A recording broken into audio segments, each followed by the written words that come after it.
Doctor Sunil Kumar Suman sir का तालियों के साथ मैं माइक्रोफोन पर स्वागत करता हूं। 1 जनवरी 1818 इतने साल पहले एक इतनी बड़ी घटना हुई। भारतीय इतिहासकारों ने इसको ज्यादा तवज्जो नहीं दिया, इसको ज्यादा महत्व नहीं दिया। इसका कारण क्या था?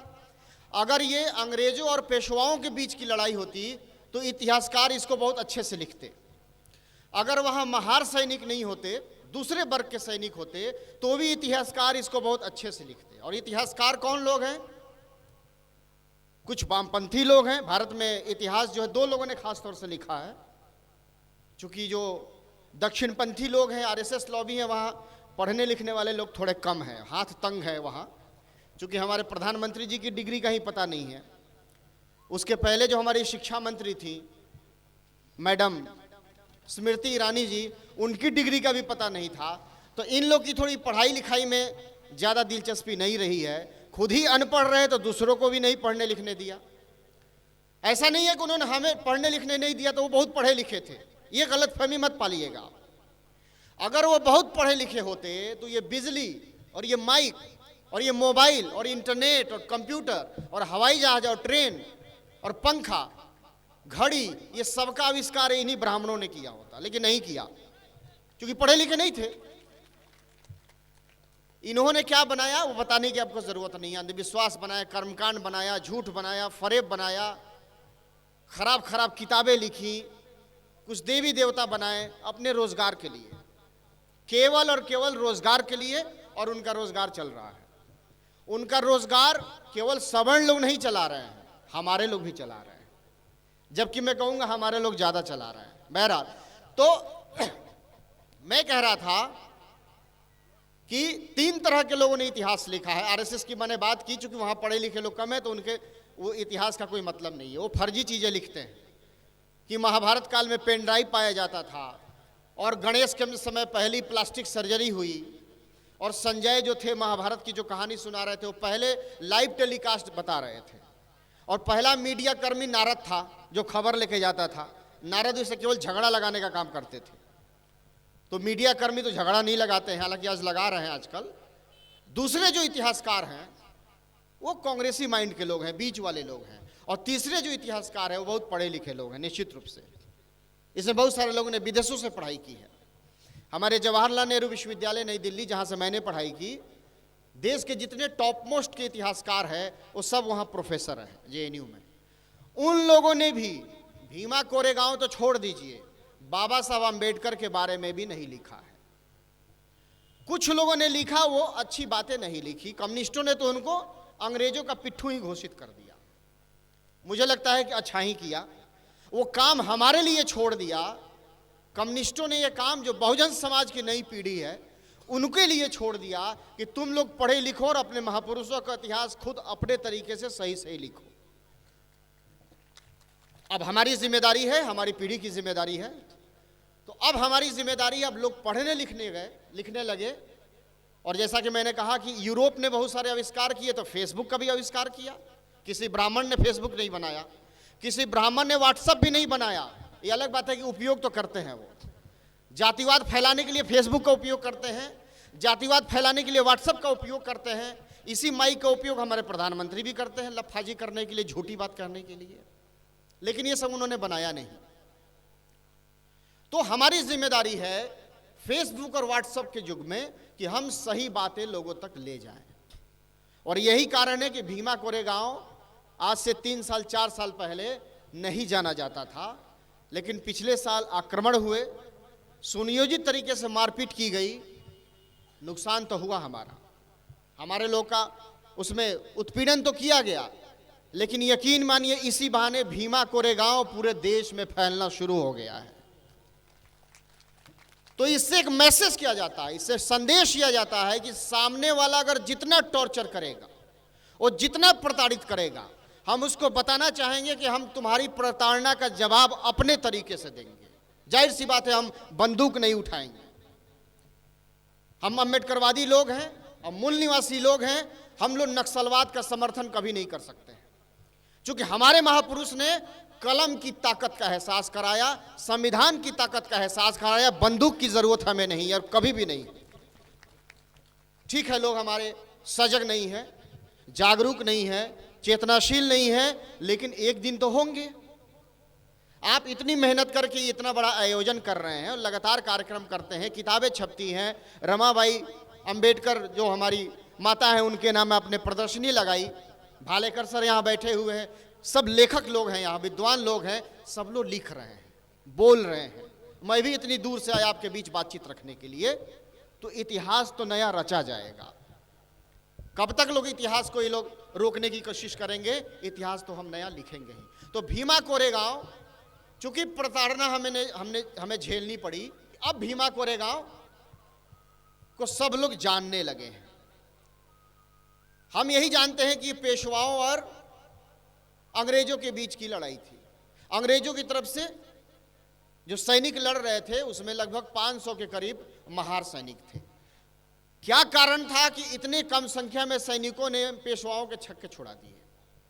आप यकीन मानिए, ये दो साम्राज्यों के बीच लड़ाई नहीं थी, ये अंग्रेजी शासन और पेशवाओं का शासन, इन दो के बीच में ये लड़ाई नहीं थी।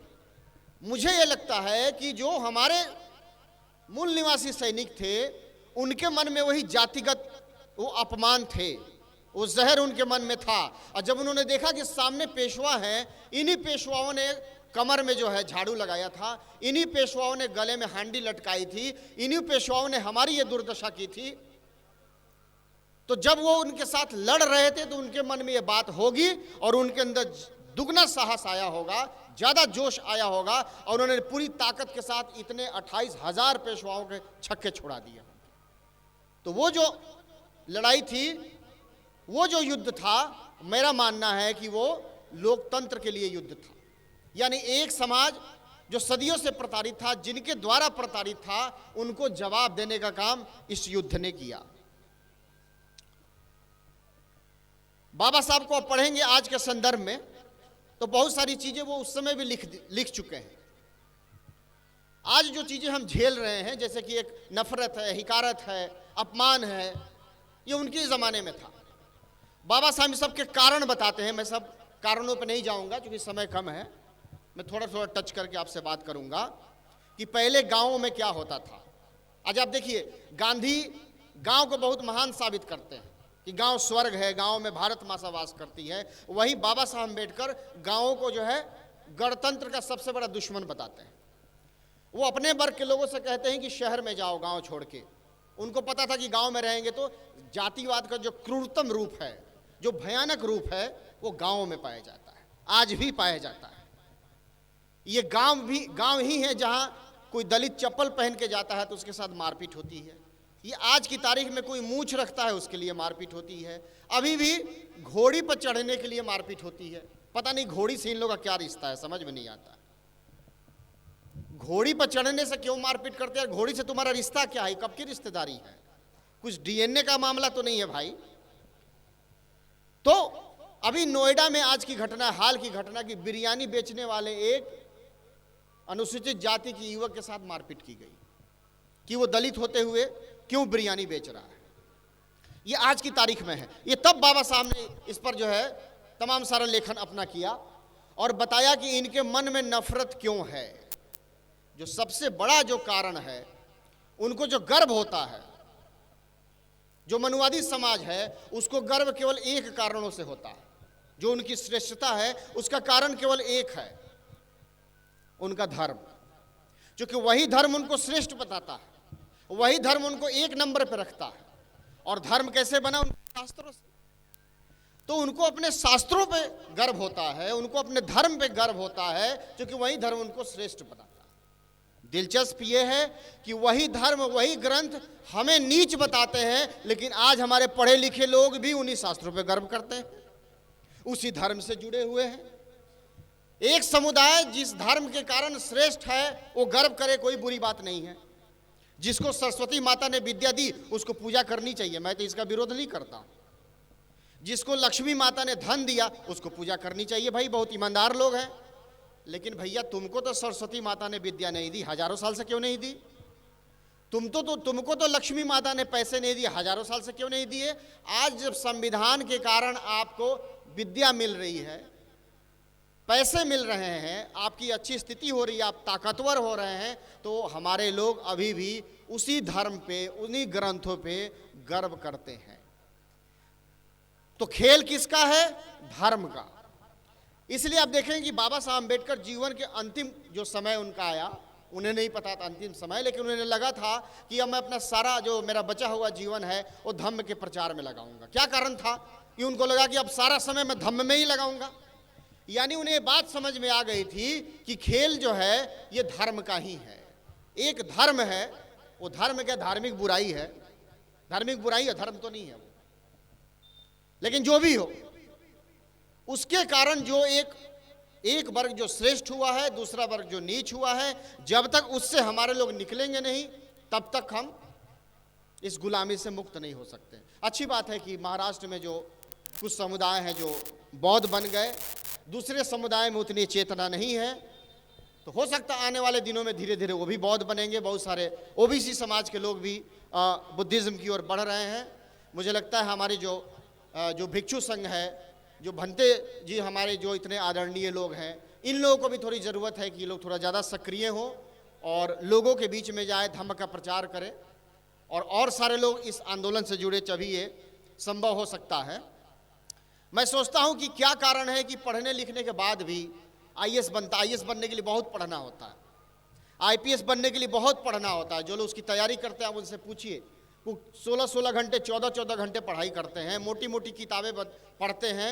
इतना पढ़ने लिखने के बाद, इतना पढ़ा लिखा आदमी भी आईएएस बनने के बाद आरक्षण की वजह से जो आईएएस आईपीएस बनता है, वो रिजल्ट आने के बाद कहाँ जाता है? छतरपुर मंदिर, वैष्णो देवी के मंदिर, कोई हनुमान के प्राचीन मंदिर, भैरव के प्राचीन मंदिर। क्या कारण है भाई कि इतना पढ़ने लिखने के बाद भी उसे लगता है कि इसी कारण से मुझे ये पदवी मिली है? तो सोचना तो पड़ेगा कि कौन सी मानसिकता है जो अभी भी गुलामी से हमें छुटकारा नहीं दिला रही। मैं आईएएस की चर्चा कर रहा था, जब उसकी कोचिंग करने लोग जाते हैं तो एक बात सबसे पहले जो अध्यापक होता है वो बताता है कि आपको क्या पढ़ना है, ये जितना जरूरी है उससे ज़्यादा जरूरी है आपको क्या नहीं पढ़ना है। मैं भी अपने लोगों को यही कहता हूं कि आंदोलन और मिशन में क्या करना है और क्या नहीं करना है इसका फर्क होना चाहिए। जैसे क्या बोलना है और क्या नहीं बोलना है इसका भी फर्क होना चाहिए। क्योंकि अभी आप देखिए, फेसबुक आ गया, इंटरनेट आ गया, व्हाट्सएप आ गया, बहुत सारे हमारे नौजवान फेसबुक पर लिख रहे हैं, अच्छी बातें भी लिख रहे हैं और गाली गलौज भी कर रहे हैं। गाली गलौज किनसे कर रहे हैं? दुश्मनों से नहीं कर रहे हैं, आपस में कर रहे हैं। तो क्या नहीं करना है पे मैं बात करूंगा। क्या करना है आप जानते हैं? क्या नहीं करना है का मतलब है हम लोग ईगो बहुत पालते हैं आपस में, दूसरों से नहीं पालते, आपस में पालते हैं। किसी को कम सम्मान मिल गया, किसी का बैनर में फोटो छोटा छप गया, कार्ड में नीचे नाम हो गया, तो वो बुरा मान जाता है। अगर यही ब्राह्मण लोग उसको बुलाएंगे, कुछ नहीं पूछेंगे तो बुरा नहीं मानेगा, लेकिन अपने लोग जब बुलाएंगे तो उसको बहुत जल्दी चोट पहुंचती है। आपको पता है कि हमारे कई सारे बामसेफ हैं, हर बामसेफ ने अपनी अपनी पॉलिटिकल पार्टी बना रखी है। अच्छा, मैं सोचता हूं कि कितने, अगर SC ST OBC की मैं बात करूं कि कितने % लोग जागरूक हैं और उधर कितने % लोग जागरूक हैं। मुझे लगता है कि 10%, 20%, उससे ज़्यादा लोग जागरूक नहीं। अब 20% को मान लीजिए, 20% लोग दलित, OBC या आदिवासी समाज के लोग जागरूक हैं। इन्हीं जागरूक लोगों का वोट इनको मिलना है। जो हमारी जितनी राजनीतिक पार्टियां हैं, जिन लोगों ने भी बनाई है, मूल निवासी लोग की, बहुजन लोग की, दलितों की, जो भी है, आदिवासियों की, उनको वोट कितना मिलना है? इसी 20% में वोट मिलना है। बाकी कितना हुआ? 80%। 80% में हमारे लोग भी हैं, बहुत बड़ा तबका OBC का भी है, आदिवासी का भी है, कुछ दलित लोग भी कंफ्यूज होंगे, उनका भी है। 80% जो लोग हैं वो भी जागरूक है वोट के मामले में, वो एक ही जगह वोट देते हैं। वहां कितनी पार्टी है? 2 पार्टी है। आप समझ रहे हैं कि 2 पार्टी का मतलब एक नागनाथ है, सांपनाथ है, जो मान्यवर काशीराम कहते थे। अब वहां 80% के लिए 2 पार्टी है और 20% के लिए 10 पार्टियां हैं। तो हम कब सत्ता में आएंगे? कभी नहीं आएंगे। हम तो कभी सत्ता में नहीं आएंगे। वहां इतने सारे सामाजिक संगठन हैं, लेकिन RSS केवल एक है। अच्छा, वो सारे सामाजिक संगठन काम करते हैं, बजरंग दल काम करता है, विश्व हिंदू परिषद काम करता है, दुर्गा वाहिनी काम करता है, श्री राम सेना काम करता है, हिंदू वाहिनी, बहुत सारे नाम हैं, अलग अलग नाम से काम क्या करते हैं, लक्ष्य एक ही है उनका, पार्टी एक है, उसको सत्ता में लानी। हमारे जितने सारे संगठन हैं सब काम करते हैं, सब अपनी अपनी पार्टी बना के सब अपने को ही सत्ता में लाने के लिए लड़ते हैं। अभी यही स्थिति है। और फेसबुक पर इनके जो नौजवान लोग हैं वो आपस में गाली गलौज करते हैं, मैं बहुत परेशान होता हूँ। सवाल ये है, ठीक है कुछ लोगों ने अलग संगठन बनाया है, अलग पॉलिटिकल पार्टी बनाई है, लेकिन वो लोग कौन हैं?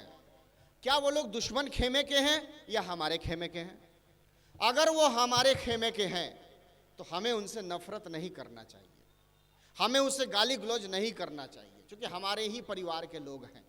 लेकिन यहाँ इतनी कट्टरता बढ़ती जा रही है कि अभी आप देखिए आगरा में, कानपुर में, यूपी के कई सारे शहरों में बाबा साहब अंबेडकर की जयंती के समय में जो शोभा यात्रा निकलती है उसमें कंपटीशन हो जाता है जातियों को लेके। इस जाति की शोभा यात्रा है वो कितनी बड़ी है, उसके पैरेलल दूसरी जाति वाले, वही अंबेडकर जयंती है, वही बाबा साहब है, वही शोभा यात्रा है, वही मोटरसाइकिल है, वही झंडे हैं, लेकिन भीम के लखते जिगर आधे इधर आधे उधर। छोटे छोटे ईगो पाल लेते हैं, छोटे छोटे स्वार्थ पाल लेते हैं, उसी में हम खुश रहते हैं। कुछ थोड़े से पैसे किसी ने दबा लिया, उसी में खुश है, दूसरा आदमी गाली दे रहा है। लेकिन एक समुदाय ने कितना सारा हमारा हक मार लिया, हम कभी उसकी बात नहीं करते, हम उसके बारे में नहीं सोचते हैं। जैसे कि मैं बंगाल में हूँ, मैं देखता हूँ ये जो अनुसूचित जाति के लोग हैं, जो भी SC ST के लोग हैं, अगर किसी पद पे दूसरे का सिलेक्शन हो गया, अपना नहीं हुआ, तो अपने ना होने से दुखी नहीं होगा, उसके होने से ज़्यादा दुखी होगा। बहुत सारी सीटें नॉट फाउंड सुटेबल की जाती है, SC ST की तमाम सारी सीटें नॉट फाउंड सुटेबल की जाती है, लेकिन यही SC ST के लोग नहीं लड़ते बोलते हैं। बहुत सारी जो पोस्ट हमारी है वो जनरल कैटेगरी के लोगों को दे दी जाती है, तो भी ये लोग दुखी नहीं होते हैं, लेकिन हमारा ही समाज का आदमी जब उस पद पे जाता है तो इन लोगों को बहुत बुरा लगता है। क्या है? कल्चर नहीं है। मैं कल्चर की बात करूंगा कि ऐसा क्यों, हमें क्या करना है क्या नहीं करना है, इसकी मैं बात कर रहा हूं। तो हमें कल्चर बनाना है, कल्चर पैदा करना है।